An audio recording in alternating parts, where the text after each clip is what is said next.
यदि तुम पूरे सब्जेक्ट में फेल हो जाते हो, मैं चाहूंगा ऐसा ना हो, पर चलो मान लेते हैं कि तुम सब्जेक्ट में फेल हो जाते हो, तुम्हें दूसरी परीक्षा जुलाई में देने का मौका मिलेगा। जब रिजल्ट तुम देखोगे, तुम ऐसे रिजल्ट को देख रहे हो एकदम से आंखें खुली रह गई, ये रिजल्ट आया है मेरा, तो मैं भगवान से प्रार्थना करता हूं कि हे भगवान, उम्मीद कर रहा हूं कि आप मेरे सारे बच्चों का ध्यान रख रहे हैं और उनका रिजल्ट बहुत अच्छा ला रहे हैं, कि रिजल्ट आप अकेले नहीं देखें, आप रिजल्ट अपने माता पिता के साथ बैठकर देखें। जीवन की सफलता या असफलता एग्जाम डिसाइड नहीं कर रहा है, पिता के साथ आप बैठिए और पूछिएगा कि पिताजी आप क्या चाहते हैं। माता पिता के बारे में सोचो, इतने समय से पाल पोस के 12वीं तक लेकर आ गए हैं तुमको, और एकदम तुम कहते हो कि सर रिजल्ट बिगड़ गया है, अब तो मेरा जीवन समाप्त है। नहीं, आज मैं बात करने वाला हूं बेटा आपसे रिजल्ट वाले दिन की, कि रिजल्ट वाले दिन पे हमें क्या करना है, कैसे करना है, कैसे व्यवहार रखना है अपना, और क्यों करना है बेटा ये बातें आपसे, क्योंकि ये बातें आपसे करना आवश्यक है। रिजल्ट वाला दिन एक अच्छा सा दिन होता है, लेकिन याद रखेंगे बेटा, रिजल्ट वाला दिन एक बड़ा दिन हो सकता है, लेकिन हमारे जीवन से बड़ा दिन हो सकता है नहीं सर।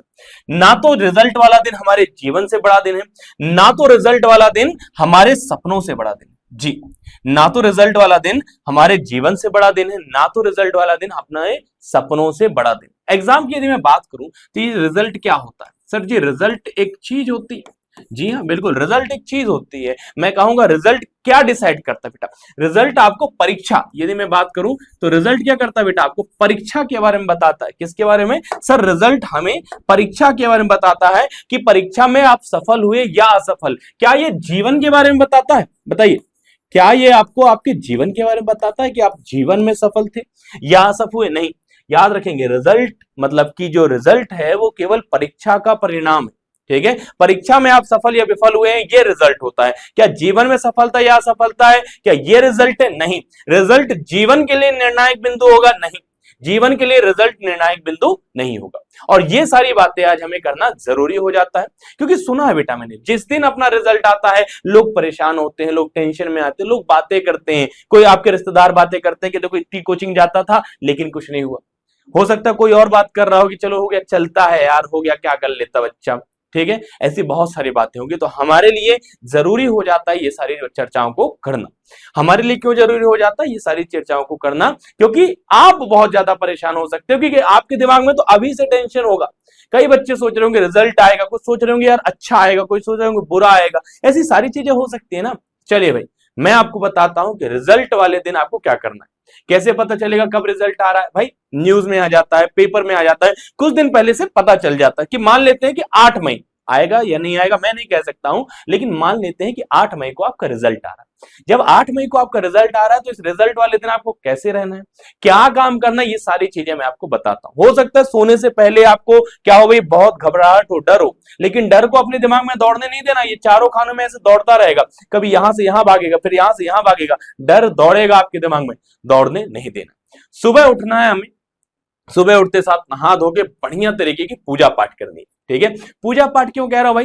पूजा पाठ करने से एक अच्छी वाइब्स आती है। वाइब्स समझते हो ना, भावनाएं, आपके आसपास का वातावरण थोड़ा अच्छा हो जाता है। ठीक है, तब आपको पॉजिटिव थॉट आने चालू हो जाते हैं। और हाँ, प्रार्थना जरूर करनी है। 3 इडियट मूवी देखिए, मुझे एकदम से वो सीन याद आ जाता है 3 इडियट मूवी का, जब वो कहता है कि हे भगवान आज का संभाल लेना और फिर बाद में मैं देख लूंगा, मैं कर लूंगा। होते हैं ऐसी चर्चाएं? जी सर, ऐसा होता है। तो हाँ, तुम्हें पूजा करनी है, कीजिए, जरूरी है बेटा।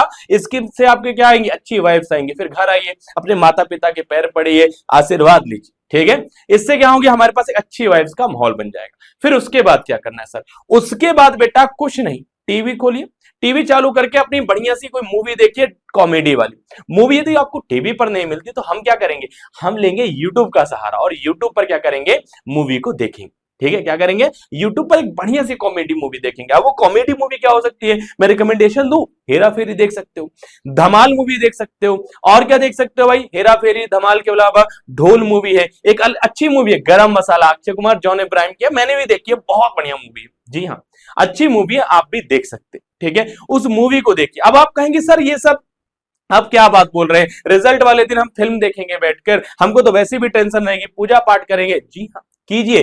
क्यों करने के लिए कह रहा हूं, बात समझो भाई। जब रिजल्ट तुम देखोगे और तुम ऐसे रिजल्ट को देख रहे हो, एकदम से आंखें खुली रह गई, ये रिजल्ट आया है मेरा, तुम्हारे चेहरे के एक्सप्रेशन बदल रहे कि ये रिजल्ट आया है मेरा।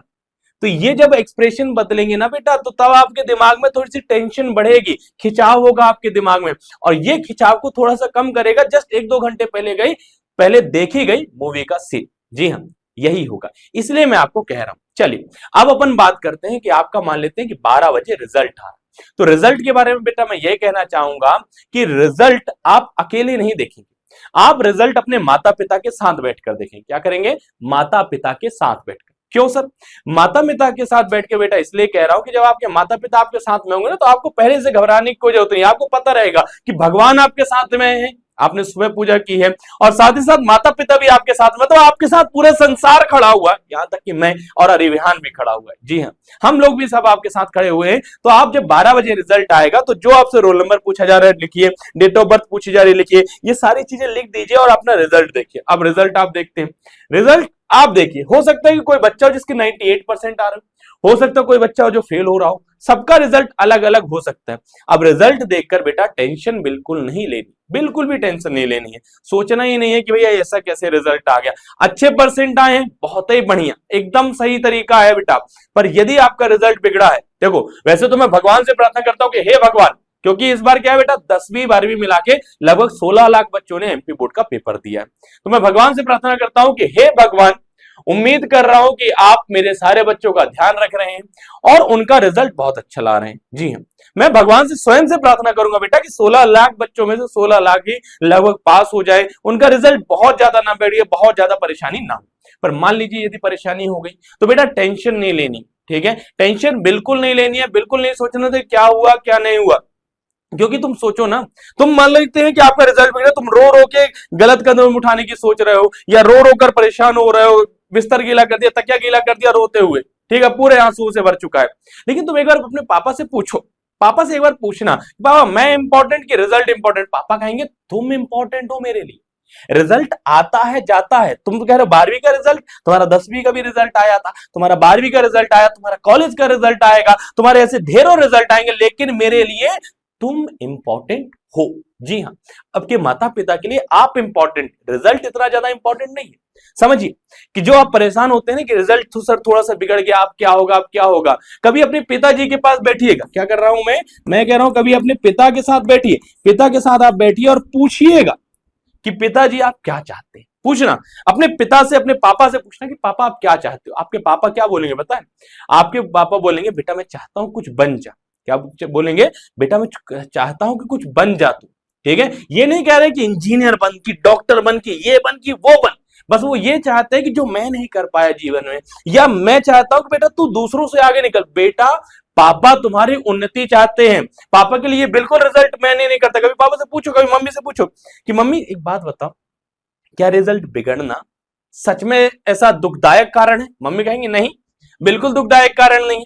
कभी पिताजी से पूछो कि पापा सच बताना, क्या रिजल्ट की वजह से आपको मेरे तरफ से कोई परेशानी, कोई दुख हो रहा है? नहीं, उनको कोई दिक्कत वाली बात नहीं है। पिताजी कभी कोई परेशान नहीं होंगे कि तुम रिजल्ट बिगड़ गया और तुम रो दो के गलत कदम उठाने चल दिए हो। माता पिता के बारे में सोचो, इतने समय से पाल पोस के 12वीं तक लेकर आ गए हैं तुमको, और एक दिन तुम कहते हो कि सर रिजल्ट बिगड़ गया है, अब तो मेरा जीवन समाप्त है। नहीं, मैंने शुरुआत में कहा था कि जो रिजल्ट है बेटा वो एग्जाम का रिजल्ट है, एग्जाम का रिजल्ट है, ठीक है, जीवन का नहीं है। जीवन की सफलता या असफलता एग्जाम डिसाइड नहीं कर रहा है। जीवन में अलग अलग निर्णायक बिंदु आ सकते हैं, केवल एग्जाम, ये 12वीं बोर्ड निर्णायक बिंदु नहीं। मैं अपनी ही बात कर लूं, किसी और की को करूं, मैं अपनी बात करूं। मैंने 12वीं में रिजल्ट देखा, मैंने 99% नहीं बने थे। सीधी सी बात करता हूं, मैं नहीं कहता मैं फेंकूंगा नहीं, मैं 99% हल्के से कम, मुझे लगा यार कम है। अब ये कम होने की वजह से मैंने आईआईटी नहीं किया, ठीक है, मैं इंजीनियरिंग नहीं किया, मैं इंजीनियर नहीं हूं। पर यदि मैं इंजीनियर नहीं हूं तो क्या मैं एक सफल व्यक्ति नहीं हूं? क्या मैं अच्छा काम नहीं कर रहा हूं? क्या मेरे दिमाग में संतुष्टि नहीं है? बेटा है, संतुष्टि है, आपके दिमाग में भी संतुष्टि होनी चाहिए। ध्यान देना, एक श्री कृष्ण ने बहुत अच्छा सा श्लोक कह रखा है कि कर्मण्येवाधिकार रस्ते मां फलेषु कदाचन। कर्म पर तुम्हारा अधिकार है, फल पर नहीं। तो तुमने कर्म किया ना, तुमने पढ़ाई की, तुमने एग्जाम दिया बहुत अच्छे तरीके से, फल पर तुम्हारा अधिकार नहीं था। तो क्या फल पर अधिकार नहीं था? फल यदि थोड़ा सा खराब मिला तो तुम परेशान हो जाओगे क्या? बिल्कुल नहीं। याद रखना, रिजल्ट अंतिम फैसला नहीं है। और तुम सोचो भाई, यदि रिजल्ट हल्का फुल्का बिगड़ा है तो क्या है, कोई दिक्कत वाली बात नहीं है। तुम्हारे साथ सरकार है, तुम्हारे साथ हम है, तुम्हारे साथ पूरा अरिविहान बैठा हुआ है, तुम्हारे साथ पूरा परिवार बैठा हुआ है। यदि तुम पूरे सब्जेक्ट में फेल हो जाते हो, मैं चाहूंगा ऐसा ना हो, पर चलो मान लेते हैं कि तुम सब्जेक्ट में फेल हो जाते हो, तुम्हें दूसरी परीक्षा जुलाई में देने का मौका मिलेगा। यदि उसमें भी हल्का फुल्का रिजल्ट बिगड़ता है तो ओपन बोर्ड से एग्जाम दे सकते हो। अलग अलग योजनाएं चलती हैं। कौन सी योजना चलती है सर? एक बढ़िया सी योजना, क्या किसको नहीं पता बेटा? एक चलती है रुक जाना नहीं। रुक जाना नहीं मतलब नहीं रुकना है, बस बढ़ते ही जाना है। क्या नहीं रुकना है सर? बढ़ते ही जाना। तो ऐसी अलग अलग योजनाएं चलती हैं, ठीक है। तो कहीं ना कहीं आपका कुछ ना कुछ हो जाएगा। और मान लो कि आपने 10वीं 11वीं, 10वीं के बाद आपने 11वीं 12वीं में विज्ञान विषय ले लिया, ठीक है, विज्ञान संकाय से, साइंस स्ट्रीम से, और साइंस के बाद आपको लग रहा है कि यार इतना नहीं कर पा रहा हूं मैं, मेरा रिजल्ट बिगड़ता जा रहा है, तो पापा से बात करो। पापा बोलेंगे, पापा को समझाओ। 3 इडियट देखिए है ना, वो जाके अब्बा को क्या समझाता है कि अब्बा मेरे से नहीं हो पा रहा है। तुम अपने पिताजी को समझाओ, वो समझेंगे बेटा, प्रेशराइज नहीं करेंगे तुम्हें कि तुम अपने जीवन में कोई गलत कदम उठा लो। और याद रखना, यदि 12वीं का रिजल्ट हल्का फुल्का बिगड़ा है, 10वीं 12वीं का रिजल्ट हल्का फुल्का टेढ़ा मेढ़ा होता है, तो मुझे भगवान की एक बहुत अच्छी सी, भगवान के बारे में कही गई एक बहुत अच्छी सी चीज याद आती है, मैंने कहीं पर सुनी है कि जो भगवान उड़ते हुए पंछियों के बारे में सोचता है, जो भगवान सोते हुए पंछियों को पेड़ से गिरने नहीं देता, जो भगवान सोते हुए पंछियों को पेड़ से नहीं गिरने देता है, उसने तुम्हारे बारे में भी तो कुछ सोचा रहा होगा। तुमको लड़खड़ाने देगा क्या? नहीं लड़खड़ाने देगा, बिल्कुल नहीं लड़खड़ाने देगा। तो बस बात यही याद रखनी है कि जिस दिन रिजल्ट आएगा उस दिन टेंशन नहीं लेनी है, आराम से सामान्य स्थिति में रहना है। और ये रिजल्ट यदि हल्का फुल्का बिगड़ता है तो बिल्कुल भी टेंशन नहीं लेनी है। अपने माता पिता के बारे में सोचो, तुम्हारे माता पिता तुम्हारे साथ में है, भगवान तुम्हारे साथ में है, पूरा रिविहान अभिषेक तिवारी सर तुम्हारे साथ में है। क्या चाहते हो कमेंट कर देना, तुमको वो सारी चीजें मिल जाएंगी। बिल्कुल पढ़ाई से रिलेटेड कोई भी दिक्कत है तुमको हम सॉल्व करेंगे बेटा, तुमको बस टेंशन नहीं लेनी है, परेशान नहीं होना है। बस इस बात को याद रखना है कि मैं कहूंगा सिमंगल सुमन की एक बहुत अच्छी सी बात, क्या कहूंगा मैं, एक बहुत अच्छी सी बात कहना चाहूंगा जो उन्होंने कही थी, क्या हार में क्या जीत में। मेरे साथ रिपीट करना बेटा, क्या हार में क्या जीत में किंचित नहीं भयभीत में। क्या हार में क्या जीत में किंचित नहीं भयभीत में, संग्राम पथ पर जो मिला, या फिर कहूं संघर्ष पथ पर जो मिला, यह भी सही वह भी सही। ठीक है, तो चलिए बेटा, इन्हीं शब्दों के साथ मैं अपनी बात को, अपनी वाणी को यहीं पर विराम देना चाहूंगा और उम्मीद यही करूंगा कि तुम्हें बहुत अच्छा रिजल्ट मिले। पर वाणी को विराम देने से पहले एक और बात कह दूं कि यदि तुम्हारे 90% के ऊपर भी नंबर बन रहे हैं या 72 या 78% बन रहे हैं, तब एक और बात को याद रखना कि कभी किसी चाची मामी फुआ फाफी को कॉल लगा के नहीं बताना है कि हमारे इतने नंबर आए, क्योंकि जब तुम्हारे पापा बताएंगे कि लल्ला के 72% बन गए हैं, तो वहां से बुआ बोलेंगे 72। हमारे जो सोनू के चाचा के दोस्त है ना, सोनू के चाचा के जो दोस्त हैं, उनका लड़का बिना कोचिंग गए 78 बना के लाया है, आप डिमोटिवेट हो जाओगे। पर याद रखना, ये कौन है 4 लोग, आपको इन 4 लोगों को नहीं सोचना है कौन दुनिया कौन 4 लोग, बिल्कुल नहीं सोचना है।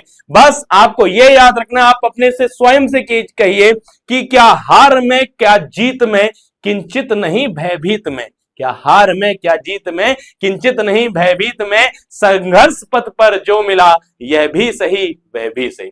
बस इन्हीं लाइंस के साथ मैं अपनी वाणी को विराम देना चाहूंगा। बस उम्मीद यही कर रहा हूं कि आपका रिजल्ट बहुत अच्छा है। तो ठीक है, मिलते हैं रिजल्ट वाले दिन और भविष्य में आपसे मैं मिलता रहूंगा।